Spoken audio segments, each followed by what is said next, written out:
we can go from Christopher Nolan adapting Homer's The Odyssey, Zach, to Sonic the Hedgehog. The same thing. They're based on the same material. Damn near. Honestly, yeah.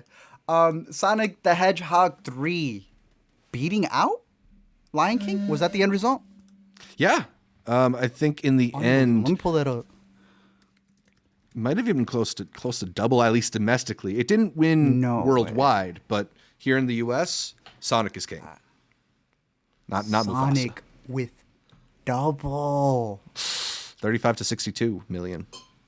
Shh, Zach, Sheesh. take it away.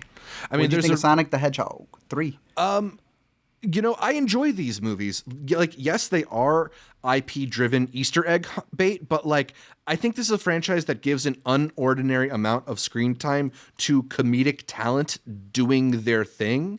Like, the movie stops being about Sonic several times just to let Jim Carrey do an extended bit of physical comedy. And like, I just appreciate that a lot in an era where we're not getting a lot of theatrical comedies. Yeah. And even, when it's like Ben Schwartz's vocal performance or a little bit from James Marsden, Natasha Rothwell showing up for a scene, like there's just room for bits and jokes in this movie. It's clever, it's funny, it's cute, it's fun. I do feel like with this one, I'm not sure Keanu Reeves really fit for me. I didn't love the choice of Idris Elba for the last one, but his Knuckles is like a well, his Knuckles is like a clear character. He's a tough, overly literal lunkhead who's always hungry for a fight, and that at least makes him have a personality. Shadow doesn't really have a personality, and I feel like Keanu doesn't really give him much of one here either. When you're incarcerated for 50 years, Zach, you come out just a frozen shadow of your former self.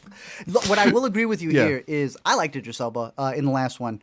I felt that there was very similar characters, very stoic characters to have the Keanu Reeves one and the Idris Elba one. That might have hurt it a little bit for fans who don't care about that stuff. I mean, what potential Shadow can have in the future, his emotional story arc, what they have there. It just felt way too back-to-back to me. You went from silly to the serious one. To the serious one, you know what I mean? Even more serious one, yeah. But they're both good, so it's not really a bash on the performance as much as it is like, it just like you hit them back to back with it. Yeah. To me, the standouts are always going to be Agent Stone and Ivo. Yeah. You also do have other human characters that come in. Kristen Ritter, she ends up playing like a general who's wishy-washy on hunting him down or having them help her. Right. We were even just talking about how Jorma's about to direct a really good. Or his buddy's about to direct another really good upcoming movie. And he's one of the first appearances to come in. It's like a nice cosign that you're about to be in here for a goofy time. There are funny people in this movie. Yeah. Yeah. Look, Jim Carrey playing Jim Carrey, staring to you in the camera, telling you he knows he's playing two guys. Two actors I like it, man. playing the same role. It's fun. It's hysterical in my opinion. He had some really good lines. I want to pull up one of the ones that really got to me. But I will say, though, I prefer 2.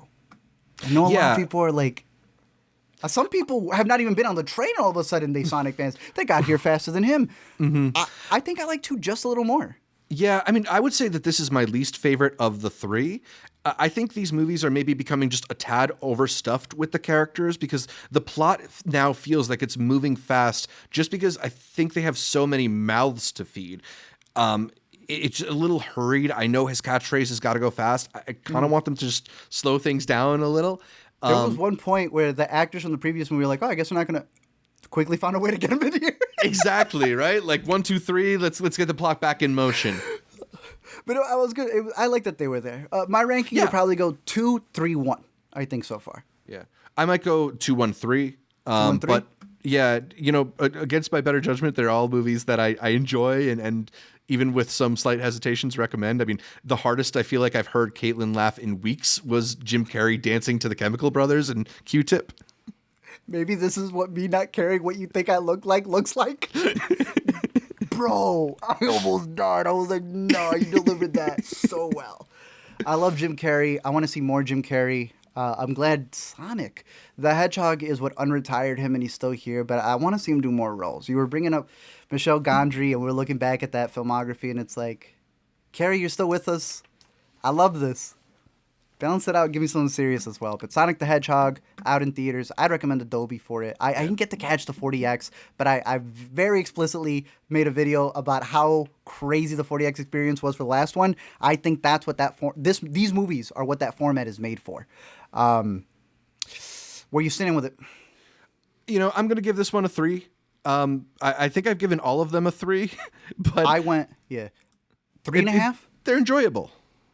3 on this one because I think I gave the first one 2.5, and I had to rewatch it back because goat milk latte, beautiful that they brought it back. Yeah. Sonic the Hedgehog 3. Let us know your thoughts. What you got right here? Worth the price of admission for Carrey alone? I would say so. I mean, I think there's other reasons to enjoy it, but look, this is the only Jim Carrey on-screen performance we've had in the last 3 years, right? Like, and he's really funny. Like, it's just this.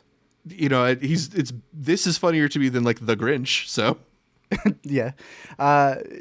Just when you got lines like "miss me with your unsolicited exposition," it's a very knowing movie. It knows what's doing.